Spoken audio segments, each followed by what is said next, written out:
ஏழாம் சுவையறிய Sarans khichdi. Hi hello வணக்கம். நான் உங்கள் மரியா ரோஸ்லின். சரண்ஸ் கிச்சனி ஏழாம் சுவையை தேடி நிகழ்ச்சியில் உங்களை சந்திக்கிறது மிக்க மகிழ்ச்சி. சுவை என்பது 6 தான். ஏழாம் சுவையை நம்ம தேடிக்கிட்டு இருக்கோம். அந்த வகையில் டெய்லி ஒரு ஆரோக்கியமான மற்றும் சுவையான உணவை நம்ம பார்த்துக்கிட்டு இருக்கோம். இன்றைக்கி என்ன ஆரோக்கியமான உணவை நம்ம சரண்ஸ் ஹாஸ்பிட்டலோட ஃபவுண்டர் அண்ட் சேர்மன் இன்னைக்கு என்ன கற்றுக் கொடுக்க போகிறாங்கன்ட்டு அவங்கக்கிட்டே கேட்டு தெரிஞ்சுக்கலாம். வாங்க நிகழ்ச்சிக்குள்ளே போகலாம். சரி, இன்னைக்கு என்ன டிஷ் பண்ண போகிறோம்? ஸோ பன்னீரில் எப்படி நம்ம ஒரு சில்லி பன்னீர் பண்ணுவோம் அப்படின்னா, ஸோ லைட்டாக இது எண்ணெய் ஊற்றிட்டு இது சீக்கிரமாக நம்ம வந்து அது ஒரு பச்சை வாசமெல்லாம் போயிடும். பார்த்திங்கன்னா பாயில் ஆகிடுச்சு. இது நம்ம ட்ரான்ஸ்ஃபர் பண்ணிடுவோம்.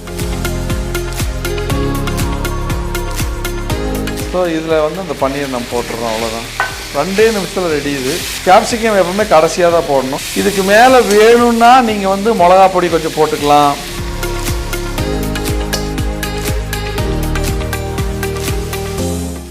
Welcome sir. Hello, welcome to Saran's kitchen. Sir, இன்னைக்கு என்ன டிஷ் பண்ண போகிறோம்? நம்ம பொதுவாக ஆரோக்கியமான சமையல் நிறைய சொல்லி கொடுத்துட்டே இருப்போம். அதில் ஒரு முக்கியமான விஷயம், இன்றைக்கி வெஜிடேரியன்ஸுக்கு வந்து நிறைய ப்ரோட்டீன் உணவுகள் இல்லை அப்படிங்கிறதுக்கு வர பொதுவாக நம்ம மஷ்ரூம் பண்ணி காமிச்சிருக்கிறோம். அதில் ஒரு விஷயம், அதில் அடுத்தது வந்து பன்னீர். ஸோ பன்னீரில் எப்படி நம்ம ஒரு சில்லி பன்னீர் பண்ணுவோம் அப்படின்னா, எல்லாமே டேஸ்ட்டாக குழந்தைங்கள்லேருந்து எல்லாருமே ஈஸியாக சாப்பிட்ற மாதிரியும் சீக்கிரமாக செய்கிற மாதிரி இருக்கிறது தான் பன்னீர். ஸோ இதுக்கான இன்க்ரீடியன்ஸ் பார்ப்போமா? சில்லி பன்னீர் செய்வதற்கு தேவையான பொருட்கள்: பன்னீர் ஸ்லைஸ்ட், உப்பு, பெரிய வெங்காயம், இஞ்சி, பூண்டு, சமையல் எண்ணெய், சோயா சாஸ், பச்சை மிளகாய். இன்க்ரீடியன்ஸ் பார்த்துட்டோம். சார், பன்னீர்ன்றவங்க வெயிட் போடுறவங்க வந்து எடுத்துக்க கூடாது அப்படின்னு சொல்றாங்க. ஸோ இது வந்து யார் சாப்பிடலாம், யார் சாப்பிடக்கூடாது? நிறைய மித்தில் ஒன்று, இந்த பன்னீர் சாப்பிட்டா வெயிட் போடும் அப்படிங்கிறது கரெக்டாக தான் வெயிட் போடும். ஆனால் நீங்கள் கார்போஹைட்ரேட் அதிகமாக எடுத்தீங்கன்னா கண்டிப்பாக வெயிட் போடும். ஆனால் இதை தனிப்பட்ட முறையில் நீங்கள் எடுத்துக்கிட்டிங்கன்னா வெயிட் போடாது, வெயிட் லாஸ் ஆகும்.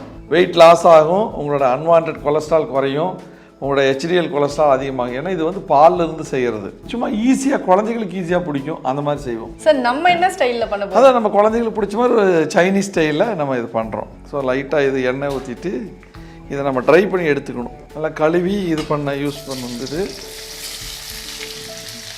நீங்கள் இந்த டீப் ஆயில் ஃப்ரை கூட இதை பண்ணிக்கலாம். ஆனால் என்ன கடலெண்ணெயாக இருக்கணும், ரீஃபைண்ட் ஆயிலாக இருக்கக்கூடாது. அதெல்லாம் ஒரு முக்கியமான விஷயம். இது சீக்கிரமாக நம்ம வந்து அது ஒரு பச்சை வாசமெல்லாம் போயிடும், சீக்கிரமாக பாயிலும் ஆயிரும். அவ்வளோதான். நீங்கள் மலேசியாவிலெல்லாம் பார்த்தீங்கன்னா தோஃபு அப்படின்னு கிடைக்கும், சோயா பன்னீர். அது ரொம்ப நல்லது. இங்கே நம்ம இடத்துல சில இடத்துல தோஃபு சோயா பன்னீர் கிடைக்கிது. ஆனால் அதுலேயே தோஃபுலேயே நிறைய வெரைட்டி மலேசியன்ஸ் பண்ணுவாங்க, நான் பார்த்துருக்குறேன். சிஸ்லிங் தோஃபுலாம் இருக்கும், அதெல்லாம் சாப்பிட்டாவே வேறு லெவலில் இருக்கும். எக்கெல்லாம் போட்டு செய்வாங்க, ரொம்ப நல்லாயிருக்கும். ஸோ அந்த மாதிரி அதெல்லாம் நல்ல ப்ரோட்டீன், ஆக்சுவலாக ரொம்ப ஹெல்தி கூட, ரொம்ப நல்லது.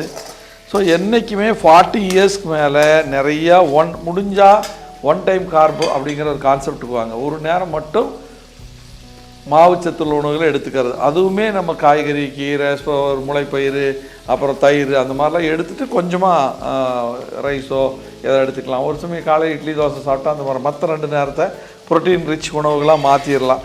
ஸோ இப்படியெல்லாம் மாற்றும் போது உங்களோட ஆரோக்கியம் ஜாஸ்தியாகும், சீக்கிரமாக நோய் எதிர்ப்பு தன்மை கூடும், சீக்கிரமாக நோய் வராது.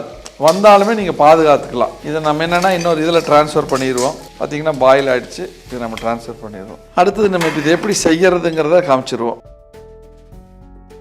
பூண்டு போட்டோம், அடுத்தது கொஞ்சம் இஞ்சி போட்டிருக்கிறோம், வெங்காயம், பச்சை மிளகா பொடி பொடியாக அரிஞ்சது, அப்புறம் சோயா சாஸ் கொஞ்சம் ஊற்றிக்கலாம். ஸோ இது ஒரு வகையான சாஸு. ஸோ இதில் நீங்கள் எப்படி வேணால் ஊற்றிக்கலாம், டொமேட்டோ சாஸ் கூட ஊற்றிக்கலாம். உப்பு ரொம்ப கம்மியாக போடணும், ஏன்னா சோயா சாஸில் உப்பு நல்லாயிருக்கும். ஸோ இதில் வந்து அந்த பன்னீர் நம்ம போட்டுடுறோம். அவ்வளோதான், 2 நிமிஷத்தில் ரெடி. இது கேப்சிகம் எப்பவுமே கடைசியாக தான் போடணும். இதுக்கு மேலே வேணும்னா நீங்கள் வந்து மிளகா பொடி கொஞ்சம் போட்டுக்கலாம், பெப்பர் போட்டுக்கலாம். இதில் வேணும்னா நம்ம கொஞ்சம் ஆப்பிள் சைடார் வினிகர் ஊற்றிக்கலாம், வைன் கொஞ்சம் ஊற்றிக்கலாம். இதெல்லாம் ஆப்ஷனு. ஸோ இதெல்லாம் இல்லாமையும் நம்ம சாப்பிட்லாங்கிறதுக்கு இது அவ்வளோதான், முடிஞ்சுது. இது ரொம்ப டேஸ்ட்டாக இருக்கும். நம்ம கேப்சிகம் க்ரீன் போட்டிருக்கிறோம், எல்லோ போடலாம், ரெட்டு போடலாம், ரெட் சில்லி போடலாம், ஸ்ப்ரிங் ஆனியன் போடலாம். இதெல்லாம் ஆப்ஷனல். நீங்கள் நிறைய வெரைட்டி இதில் செய்யலாம். ஸோ உங்களுக்கு எல்லாமே சொல்லியிருக்கிறேன். ஒவ்வொரு நாளைக்கு ஒவ்வொரு மாதிரி ட்ரை பண்ணுங்கள். Okay, done. Chilli paneer. So chilli paneer வந்து நம்ம அப்படியே சாட் பண்ணணும், ஆயில் போட்டு டீப் ஃப்ரை பண்ணலாம். இல்லைன்னா இதில் நம்ம கொஞ்சம் தயிர், ஜிஞ்சர் கார்லிக் பேஸ்ட்டு, கொஞ்சம் கார்ன்ஃப்ளவரில் போட்டு சில்லி போட்டு எடுத்துக்கலாம். நம்ம எப்படி வேணால் பண்ணிக்கலாம். இதை வெஜிடேரியனுக்கு ரொம்ப நல்லது. இது கூட நீங்கள் முட்டையை ஃப்ரை பண்ணி போட்டு சாப்பிட்லாம். ப்ரான்ஸ் நான்வெஜ் வேணுமா இதோட ப்ரான்ஸ் போட்டு ஜாயின் பண்ணி சாப்பிட்லாம். சிக்கனை நல்லா சாட் பண்ணி நீங்கள் எடுத்துகிட்டு போடலாம். இதுவுமே ஒரே டேஸ்ட் டெய்லி ஒரே மாதிரி சாப்பிட பிடிக்காது. வெரைட்டியாக சாப்பிடுங்க. இது வந்து உங்களுக்கு பார்த்தீங்கன்னா ஒரு சாஃப்ட் எஃபெக்ட் கிடைக்கும். இதில் பொறுத்தளவு பாருங்கள், சாஃப்ட் குழந்தைகளுக்கு கொடுத்தீங்கன்னா அள்ளிக்கும். ஸோ இதுதான் இதோட டேஸ்ட்டே.